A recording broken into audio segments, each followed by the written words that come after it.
Assalamualaikum warahmatullahi wabarakatuh. Bapak Ibu yang saya hormati, alhamdulillah kita berjumpa kembali dalam kajian subuh Yayasan Pendidikan As-Salam, Jalan Merpati nomor 4 Sampang, Madura. Hari ini Kamis 16 April 2026. Tema pada pagi hari ini adalah kapan kita hidup senang dan bahagia. Bapak Ibu yang saya hormati, sebenarnya ketenangan dan bahagia itu bukan disebabkan karena kita banyak harta, tetapi disebabkan karena hati nurani kita atau kolbu kiri kita atau jiwa kita yang selalu terhubung atau menyambung dengan Allah Subhanahu wa Ta'ala. Oleh sebab itu, sebenarnya kunci utama ketenangan itu adalah ketika kita itu selalu berzikir dan banyak mengingat Allah. Orang beriman akan mencapai ketenangan disebabkan karena atau melalui banyak berzikir kepada Allah atau mengingat Allah, membaca Al-Quran, bertasbih dan bertahmid. Ketenangan jiwa akan tercapai ketika seorang hamba menyadari hanya ketergantungan total kepada Allah Subhanahu wa Ta'ala menjadi penawar kegelisahan kita. Mari kita renungkan surat Ar-Ra'd atau surat 13 ayat 28. Allah berfirman, A'udzubillahi minasyaitonirrajim, Bismillahirrahmanirrahim. Alladzina amanu wa tatma'innul qulubuhum bidzikrillah. Yaitu orang-orang yang beriman dan merasa tenang atau tentram kolbunya, terutama kolbu kirinya atau jiwanya, ya, atau jiwa mereka dengan mengingat Allah, dengan mengingat janji-janji Allah. Ala bidzikrillahi tatmainnul qulub. Ingatlah, hanya dengan mengingat Allah hati nurani kita atau kolbu kiri kita menjadi tentram, yaitu kolbu orang-orang yang beriman. Jadi ketenangan itu terjadi manakala kita beriman kepada Allah. Makanya dikatakan bahwa orang itu tenang bukan karena banyak harta. Orang itu tenang bukan karena dia memiliki jabatan, belum tentu. Kalau orang itu banyak harta tetapi banyak mengingat Allah, insya Allah orang itu tenang. Kalau orang itu diberikan jabatan tapi banyak mengingat Allah, maka orang itu akan menjadi tenang. Demikian juga orang yang serba kekurangan, orang miskin, ekonominya tidak cukup, tidak berarti orang itu susah. Orang itu susah tapi dia banyak mengingat Allah, maka timbullah ketenangan di dalam kolbunya. Jadi penjelasan ayat di atas bahwa kolbu atau hati nurani menjadi tenang karena mengingat Allah, karena melakukan zikir ihsan dan banyak mempelajari serta mengkaji Al-Quran. Ciri utama orang yang beriman itu adalah kolbu kirinya selalu tentram, damai di saat mengingat Allah. Ketenangan sejati itu sebetulnya hanya dapat ditemukan melalui berzikir kepada Allah, ya, bukan kepada hal-hal yang sifatnya duniawi. Sekali lagi, sesungguhnya ketenangan jiwa hanya terwujud manakala kita banyak berzikir kepada Allah. Bapak Ibu yang saya hormati,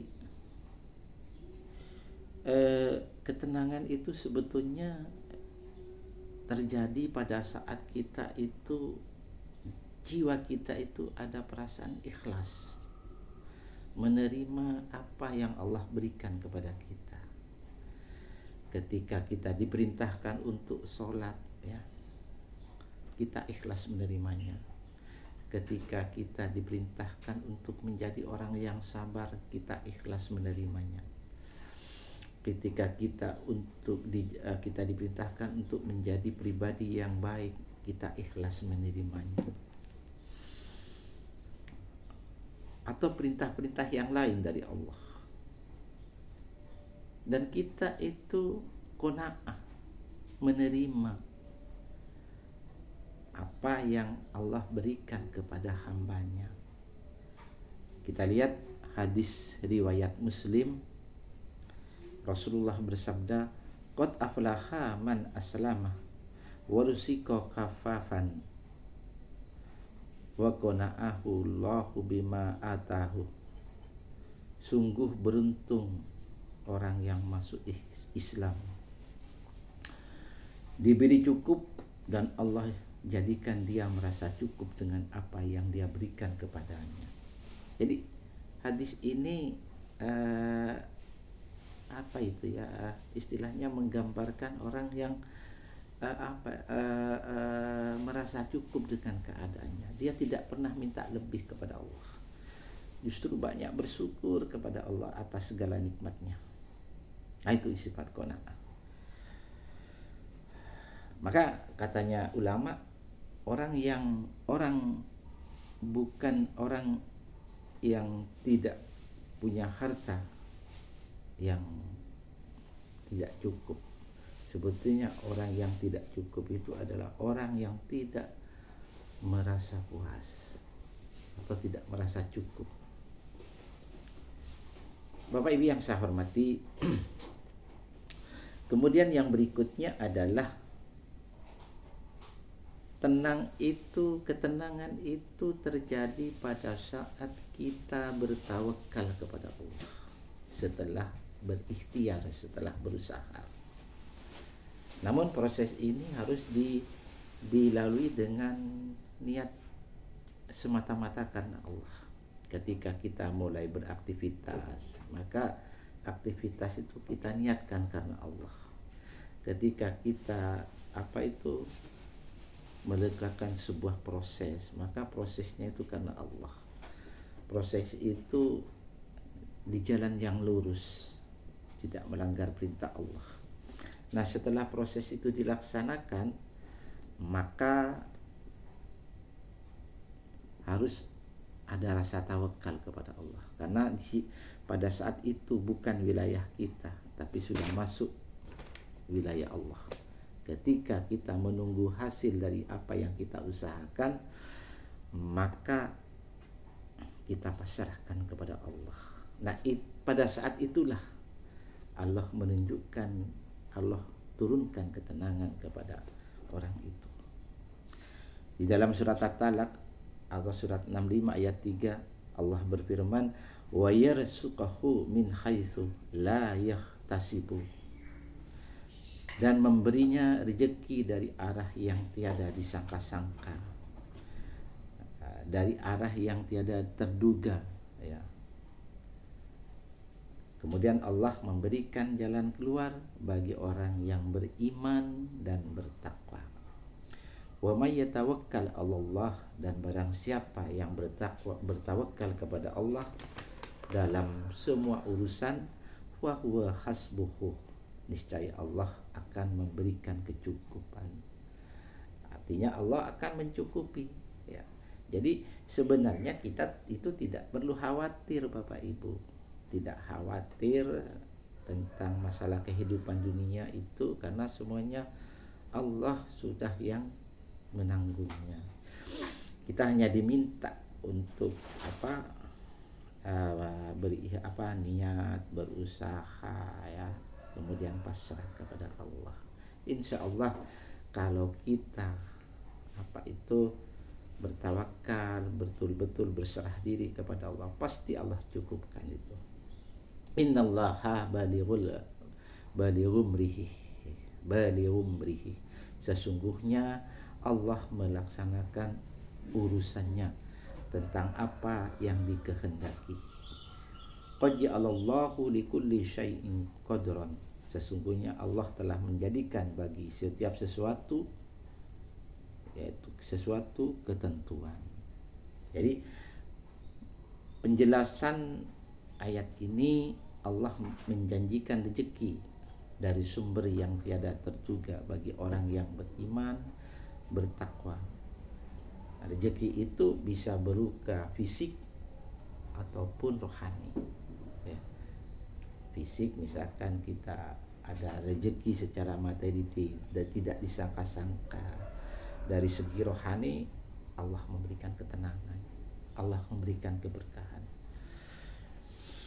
Barang siapa yang berserah diri atau bertawakal kepada Allah atas segala urusannya, maka Allah akan mencukupi kebutuhannya, melindungi hambanya. Allah juga menegaskan bahwa Dia pasti menyelesaikan segala urusan yang dikehendaki, karena bagi setiap sesuatu yang telah dibuatkan ketentuannya.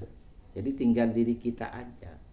Makanya Bapak Ibu, kita jangan sampai lepas dari Allah. Kita banyak mengingat Allah, berzikir kepada Allah, karena semua yang ada di dunia itu adalah hak prerogatif Allah Subhanahu wa taala. Semuanya itu adalah rekayasa Allah ya. Sebetulnya antara ujian dan musibah ya, itu sebetulnya Allah sudah mempersiapkan jawabannya dan hanya diberikan kepada orang-orang yang beriman.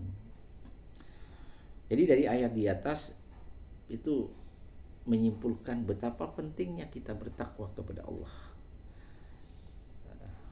terutama dalam konteks rumah tangga atau urusan hidup yang lebih luas. Hanya kepada Allah kita beriman, hanya kepada Allah kita bertawakal, dan hanya kepada Allah kita berserah diri.